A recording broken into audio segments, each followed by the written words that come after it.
orders to prepare for overseas deployment reached the headquarters of the 1st Infantry Division in late April, 6 weeks after the first American combat troops landed in South Vietnam. We went on a monstrous train from Fort Riley to Oakland, California. We got on 3 ships and sailed to Vietnam. For a year, we had learned everything about the 1st Division and all its traditions. We had a tremendous amount of esprit de corps. Frank McCarthy, rifleman. By late October, the entire division had arrived in country. More than 15,000 troops, backed by the most sophisticated arsenal of weaponry the world had seen.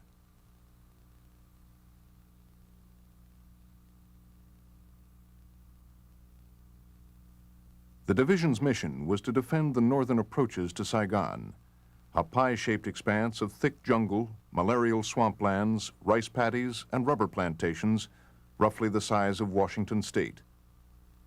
They had been sent to protect the people of South Vietnam and to defeat a communist insurgency.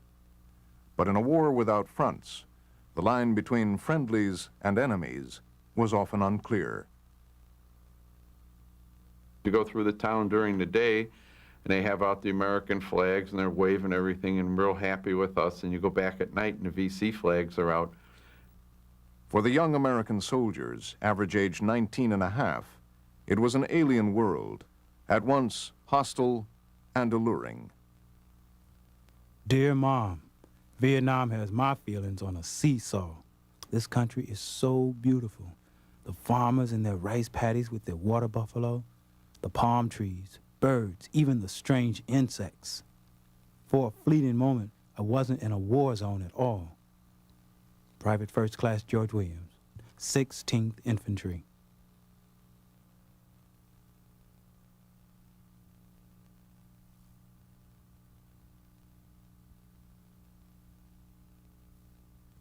At first, the division confined its operations to patrols and small-scale sweeps near its base camps.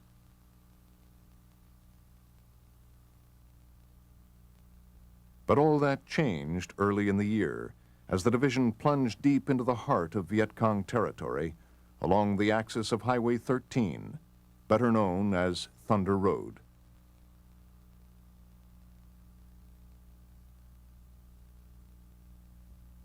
For the infantry, the men who called themselves grunts, it was 30 days in the field followed by 3 days in the rear, month after month, until their year-long tour of duty was up. 99% of the time was walking through the jungle, sweating, burning up, or getting wet during the monsoons. That year seemed to get worse and worse. Never a rest. Never a moment's break.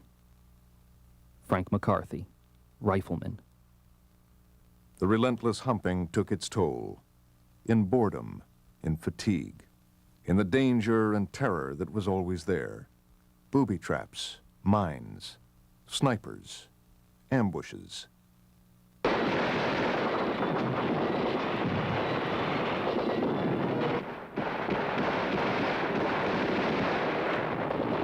just kept moving toward us. It looked as if we were going to be overrun. We were told to pop smoke, and airstrikes were dropped within 50 yards of our position, so close you could feel the heat. First Lieutenant Lee F. Jones, 2nd Infantry. We'll bring him back here to you. The army we had in Vietnam when I was there was the finest army the United States ever put in the field. They were better educated, for one thing. They were a little younger, a little more audacious. They'd do anything asked of them. Volunteer for the most dangerous missions. Harry Summers, Battalion Operations Officer.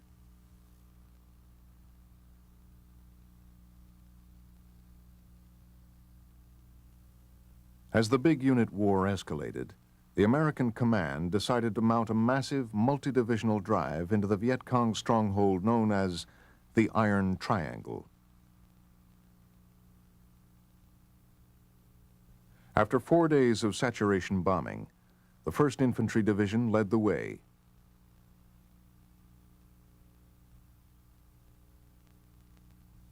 The main target of Operation Cedar Falls was the fortified village of Ben Suc, a communist base camp on the banks of the Saigon River. The Americans expected heavy resistance, but most of the enemy troops had fled. Beneath the hamlet, the division's tunnel rats found an elaborate complex of underground bunkers, workshops, and barracks. You'd go down a little rat hole and find equipment as good as anything we had. They really built a maze in there. This area was the base from which they operated against Saigon. So the idea was to clear the civilian population out and essentially make it unusable for Charlie. David Ross, medic.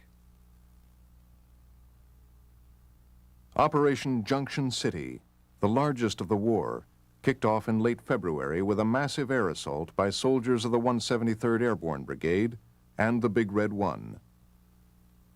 During the weeks that followed, the division clashed repeatedly with a crack 9th VC Division. This time, the Communists were unable to elude the tightening vice of the American attack.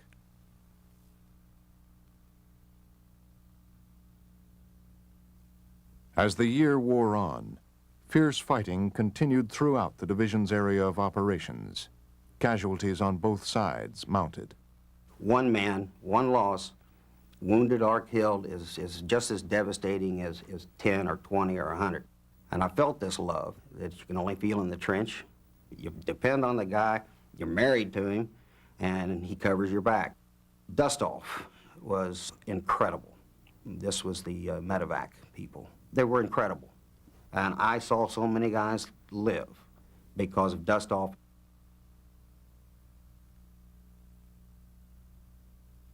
The biggest battle of the year took place in the fall at Loc Ninh near the Cambodian border. Communist forces suffered staggering losses, and the American command was quick to declare a major victory. General Westmoreland saw a light at the end of the tunnel. Then came Tet. In the midst of a tense Lunar New Year truce, the cities of South Vietnam exploded in violence. More than 80,000 communist troops launched a coordinated series of surprise attacks across the country. The 1st Division, like most American units, was deployed as a reaction force, rushing to the aid of South Vietnamese forces that were the chief target of the Tet attacks. Although the Communists failed to achieve their military objectives, their bold gamble shattered American hopes that the war would soon be over. The light at the end of the tunnel dimmed. In the wake of Tet, the war changed, and so did the division's mission. Determined to thwart any future attacks on the cities, the Americans increasingly abandoned the aggressive tactics of search and destroy and focused their efforts on protecting the population. To prevent the Viet Cong from replenishing their heavy Tet losses with fresh troops, the division built a network of fire support bases astride the main infiltration routes. The Communists responded by attacking these fixed positions in regiment strength, always at night. First came the mortars, then the sappers with their satchel charges, then the telltale sound of AK-47 fire, hundreds of invisible troops opening up, all at once, probing for weak points in the perimeter.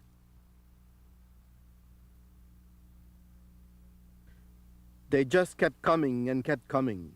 We had the artillery firing point blank, trying to get the VC that were trying to crawl over the wire. Felipe de la Rosa, 4th Cavalry.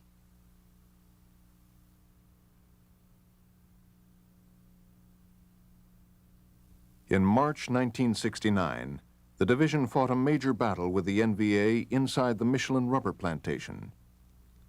But large-scale operations were now rare, and much of the division's energy became devoted to pacification programs and to preparing the South Vietnamese army for the eventual U.S. withdrawal.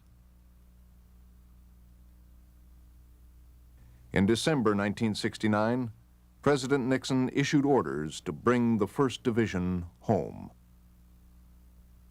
4 months later, General Creighton Abrams, commander of all U.S. forces in Vietnam, addressed the division's last remaining troops.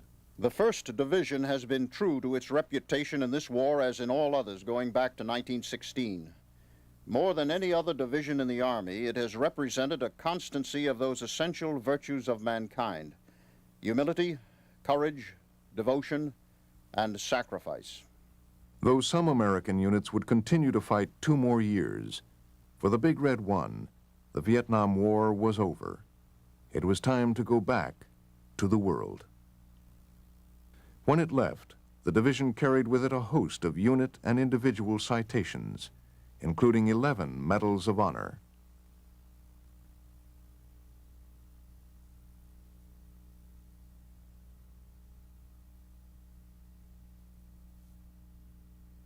But this legacy of valor had been earned at enormous cost. Nearly as many men killed or wounded as in each of the 2 world wars. Casualties of America's longest war on the battlefields of Vietnam.